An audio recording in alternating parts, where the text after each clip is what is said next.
Hi, thank you for joining me. Today I'd like to discuss focused actions. I know I'm normally talking about spiritual tools and workings, metaphysical type workings, but this can also aid in that process. Focused actions are powered by your conscious thoughts or mindful thinking. That means you're directing your thoughts, focusing your thoughts, and in doing so, you focus on your actions are focused, and you're not just spinning your wheels, so to speak, but you're making every act count. Now, it's not to say that you don't have recreational things, but I have three things that I would like for you to make sure you avoid. That's an excess of recreational escape, and that is constantly finding movies to watch, games to play, or something, watching videos, YouTube videos. I know this is a YouTube video, but you can use those to help you, but not to escape from taking action and doing something that you need to do. I also think that you should make sure that you avoid negative thoughts. Negative actually negates your actions. The negative seem to overpower and set you back so much quicker than your positive thoughts do. And it may not be so, but I think people spend a larger amount of time on negative thoughts than they do on the positive thoughts. Also, a thing that you should avoid is negative people. If you're around people that are constantly speaking negative, you will be able to tell that they're thinking negative. And they don't have to be over bubbly about and cheerful about everything, but you don't want to be around people that are constantly speaking negative things, whether it's about you, other people, other things. If you are in a position or in a mindset that really rattles you and rouses you to a point where you have to be speaking negatively about it all the time, then you should take some type of action to do something about it.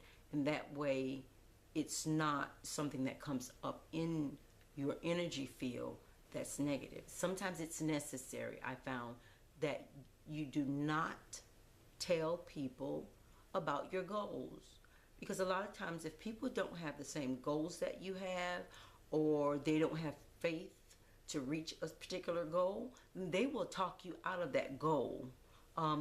People used to say dream killers, naysayers. Everyone does not the hunger or the vigor or the wherewithal to reach certain goals. If you want to reach a certain place in a career, or say that you want to have a career, it within yourself to go ahead and do something different. But if you're around people that don't feel that you can accomplish a certain goal, they don't feel that you can do a certain thing, and they feel that all you can do is what has been done before or what they've seen before, they don't have it within themselves. I think the word now, people say they're not hungry, but they don't have it within themselves to aspire to something different or aspire to something greater. Some people are satisfied, and they settle for where they're at in life or what they seem to have been dealt. People say, I don't think that you're necessarily dealt something. You're given a set of tools within you as skill sets, but you can also improve those skills, and you can learn other skills that will help you reach other goals. There's a massive amount of potential that is within every human being, and it's up to each individual to tap into that potential and achieve something that they really desire. If you feel really strongly and emotionally about something, I would express, just say, go for it, and at least try it, but give it your all when you try. And that way you don't haphazardly stumble along and have a little success here, have a little success there, but you focus your attention, focus your actions, and move towards that goal on daily. Move towards that goal daily. In other words, be proactive about your goals. Be proactive about where you want to go and not reactive. So many people are responding to things in their environment that happen to them. I hear people say, I can't get a break. I can't get a break no matter what. Sometimes you have to make your own break. Sometimes you have to make your own way. There are a lot of people that are just reacting to things that happen around them. For instance, it's raining. Oh my goodness, I didn't get an umbrella. What am I going to do now? The whole world is upside down. Well, if you're in a state or if it's that time of year where the weather tends to turn to a rainy day, then you should carry an umbrella somewhere. Umbrellas are relatively small now. You can just pack an umbrella in your book bag. And don't let certain things that happen in your environment just disrupt your entire day and disrupt all of your actions and disrupt all of your thoughts. So it's raining outside. We need the water anyway to drink. You need the water to bathe. You need the water for your food. So when you see the rain, it's a great thing. It's not a gloomy day. It's just a day that it's raining. And just think about it as, wow, the city or outside world is taking a shower. And now it's going to come out refreshed like you do when you take a shower. It's going to be refreshing afterwards.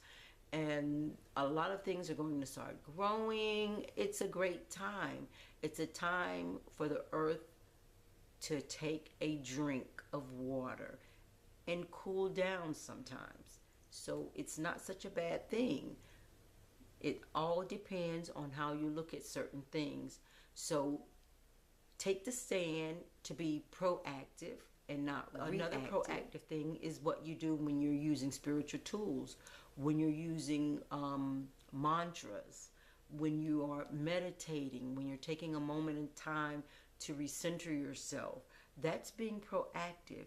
You are taking the initiative and you are initiating an action.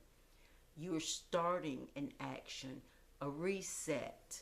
And you can do that at almost any time of the day, especially if you're having a day that seems to be just kind of filled with that crazy kind of energy.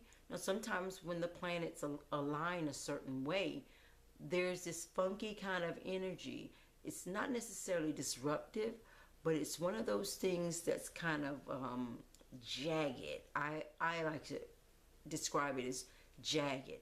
Not necessarily electrifying, but it just causes everything to just be off kilter, and you have to keep resetting, or it's just a weird time. Those are the moments that I feel you can take a nice little reset, a nice moment to just recenter yourself and then start over. Even if you have to do it 2, 3, 4 times a day, that's okay. But I think you'll get into the mode of sensing the day and the energy around you and say, this isn't quite moving as smoothly as I would like it to move. So let me just take a reset right now and reset the day. Be proactive. Take control of your day, your environment. Now, you can't control the actions, so to speak, of others around you. And I would say you can't directly control their actions. But when people come into your environment, you can control some of those actions and in your environment. And what I mean by I'm involved in certain workshops and seminars, I go in beforehand, and the space that I will be in, I go in and set the atmosphere of that space so that whoever enters that space they are affected by the atmosphere that is in there. And if by chance they're in this disruptive state and they don't want to change and come into the atmosphere in a productive manner, that they don't enter the atmosphere at all, it tends to work really well for me. And so that's why I'm sharing that with you too. You can be proactive. You don't have to just walk into a room and accept what's there. If you're walking into a room and it's filled with all kinds of people, you can set the atmosphere in your immediate area by adjusting your aura. And that's a thing to do that makes you proactive. Those that come close enough to you to interact with your aura, they will be affected. And you're able to get people next to you or close to you that are either like mind or like energies. And that will assist you, especially in an environment where you have to learn. If there's a learning type environment, or you have to interact with others in a group setting, it works really well for that too. Focused action will be a combination of your thoughts, conscious thoughts, and your actions. And if you spend the majority of your time feeding your goals daily with your thoughts and with your actions, you'll find that you will reach your goal much faster than if you just kind of sit back, say, I like this or I desire that, and then you just sit back for a while and wait. And then every so often you think about your goal, or you think about where you want to be or what you want, and you say, boy, it's taking me a while to get there. This is really taking a long time. But I challenge you to ask yourself and to mindfully take note on how often are you feeding your goal with your actions and with your thoughts, positive thoughts. If you're thinking negative, take note of that too. So you can just really take a note of it and then correct some things or change some things, so that daily, at least once a day, you can do it several times a day. But take some type of action, no matter how small or how large it is. Take some type of action every day towards reaching your goal. And that's in thought, and that is in action. All right. I will say, I'll give the what do you call it? The story of the tortoise and the hare. And it's an old fable that was taught years ago. But the tortoise and the hare were running a race. The tortoise was moving along very slowly, because that's how they move, very slowly. But the tortoise was steadily, continuously moving toward the goal, even though it was slow. The hare was extremely fast, so the hare was running forward. He was coming back, taunting the tortoise, running circles around the tortoise, saying whatever he wanted to say to the tortoise, and then running on ahead. And some of the fables, the hare sitting down, eating, taking a nap, drinking, just having a good time. That's the recreational distractions that you normally have. And got back on his route to finish the race, the tortoise was crossing the finish line. The lesson or the thought behind that fable was, no matter how slow it seems to you that you're progressing towards a goal, just be steady and continue to your goal. You will oftentimes reach that goal before someone else that seems to be moving so much faster than you. All you have to do is be determined and have focused thoughts and focused actions on a daily basis. Do something that feeds your goal. And I think your focused actions and focused thoughts will do just that. They will help you reach your goal much, much faster than if you were just kind of willy-nilly watching videos, movies. They used to call that procrastinating, but now with the way our day and age is now, there's a ton of things that happens on social media that seem to distract us. And I'm not saying you don't use those recreational tools at any time. All I'm saying is, don't allow them to take up all your time and keep you from moving towards your goal daily. So, thank you for joining me. Until next time.